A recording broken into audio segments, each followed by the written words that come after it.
اللهم لك صمت وعلى رزقك وأفطرت وعليك توكلت وبك آمين. اللهم أعنا على صيامك وقيامك واعتق رقابينا من النار يا إله العالمين في هذا الشهر الجميل ده يا جماعة. عملنا فطار النهاردة، كان حمام محشي فريك ورقاق طري بالجبن وباللحمة المفرومة وشوية ملوخية وشوية شوربة فريك. اللهم جبها نعمة واحفظها علينا من الزوال، وكل سنة وانتم طيبين، ينعاد عليا وعليكم بألف خير يا رب.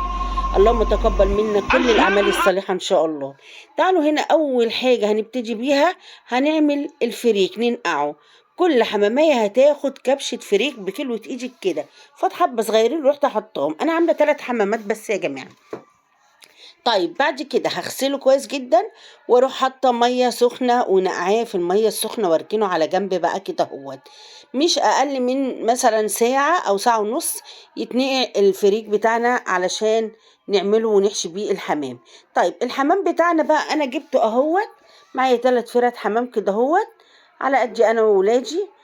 تعالى اقول لك بقى ايه سبب زفرة الحمام. اولا في المؤخرة كده، دي حتة من المؤخرة دي بتسبب الزفرة بتاعت الحمام. في عنقود في الرقبة كده هو برضو بيسبب الزفارة. في جوه الحمامة بتلاقي حتة حمراء اللي هي الفشة بتاعت الحمامة، دي برضو بتسبب زفارة. والمؤخرة بتاعت الحمامة شيلي منها الحتة اللي هي الطرفة ديت على الطرف كده، ده كل ده بيسبب زفرة الحمام. لما تعملي كل اللي انا بقولك عليه ده، حمامك هيبقى زي الفل وما فيهوش اي زفار. انا هنا كنت بس اهو، دي المؤخره اللي انا بشيلها يا جماعه، برضو دي بتسبب الزفاره اهو. طيب بعد ما اخلص كل بقى ايه الحاجات اللي بتسبب زفاره الحمام، هتعملي ايه يا زوزو؟ هنقعه بقى يا قلب زوزو شويه ميه بملح بسكر بعصره ليمونه محترمه. والجديد بقى اللي زوزو هتقوله لكم النهارده، حطي نص معلقه فلفل اسود بتضيع زفاره اي طيور يا جماعه. نص معلقه فلفل اسود اهو، انا عصرت الليمونه وارمي القشره بتاعتها في قلبها كده اهوت. وهنا اهوت يا ست البنات نص معلقه فلفل اسود بتضيع اي زفاره، ودوبي كله في بعض واركنيه مش اقل من نص ساعه علشان الزفاره بتاعته تطلع منه. طيب تعالوا بقى يا ست البنات نعمل الفريك. حطيت القوانص والكبد كده اهوت في الصينيه بتاعتي الصغننه ديت، ومعلقه سمنه بلدي وشوحيهم شويه. وبعد كده يا ست البنات هروح مقطعه بصلايه قطع صغيره مكعبات صغيره خالص، وانزل بيها على ايه اهو على الكبد والقوانص بتاعتي، وشوحي بقى كده اهوت. وبعد ما هتشوحيها يا قمرايه، هروح طبعا الفريك بتاعي خلاص نقعته، هغسله كويس جدا واصفيه، واروح نازله بالفريك بتاعي كده اهو على الكبد والقوانص والبصله اللي هي يدوبك تصفر معاكي، بس ما تحمرهاش. او قلبي بقى كل دوت يا امرايه. الفريك روحوا الفلفل الاسود، مش اقل من معلقه محترمه او معلقه ونص فلفل اسود، وارميها عليه وشويه ملح وشويه ماجي بس، مش اكتر ولا اقل، مش هحط اي حاجه تاني على الفريك. وشوحي تقلبتين 3، بعد كده سيبيه يبرد. وحمامي بقى غسلته كويس جدا.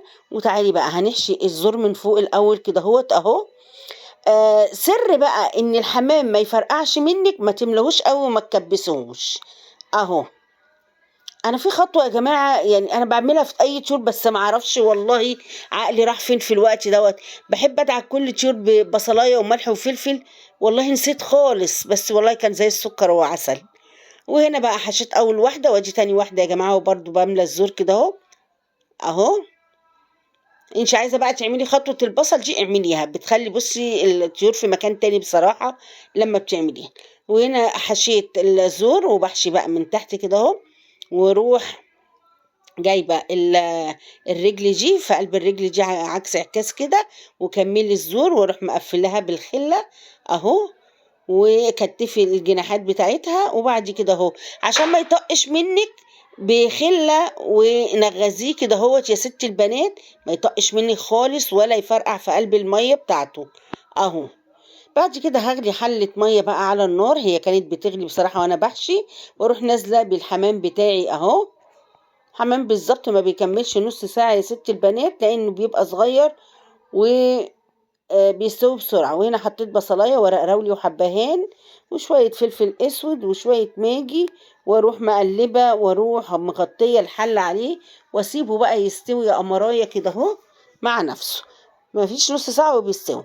تعالوا بقى نعمل شوية رقاق طري كده اهو بطريقة جديدة وسهلة وبسيطة. أنا معايا خدت هنا هو كان حوالي 7 رقاقات، خدت منهم 4 وبعد كده رحت مقطعاهم بقى زي ما انت شايفة كده اهو، اهو 4 تربع كده اهو، واسلكم بس من بعض واقول لك هنعمله بطريقه سهله وبسيطه وفي منتهى الجمال. كانت جميله جدا وعجبت ولادي، وطعم حكايه. والحشو ده زي ما انت عايزه تحشيها براحتك خالص، دي حريتك الشخصيه.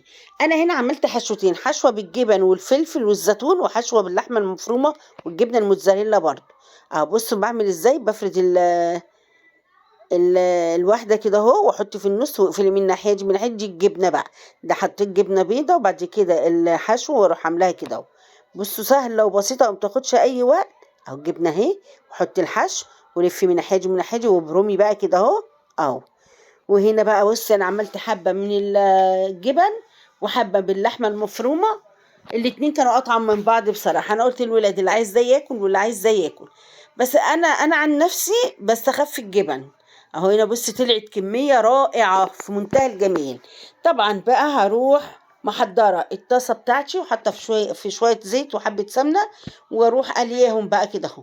وهنا بقى تعالوا نحمر الحمام يا جماعة. طلع الحمام عشان يديك اللون الجميل ده ادهنيه عسل ابيض. ده بقى ايه، حاجة من زوزو ورشة ملح وفلفل عليه.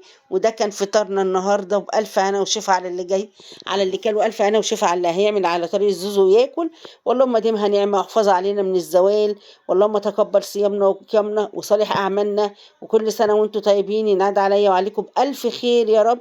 يلا يا ستي البنات، لايك وشير للفيديو وكومنت حلو من اللي بيشجعني.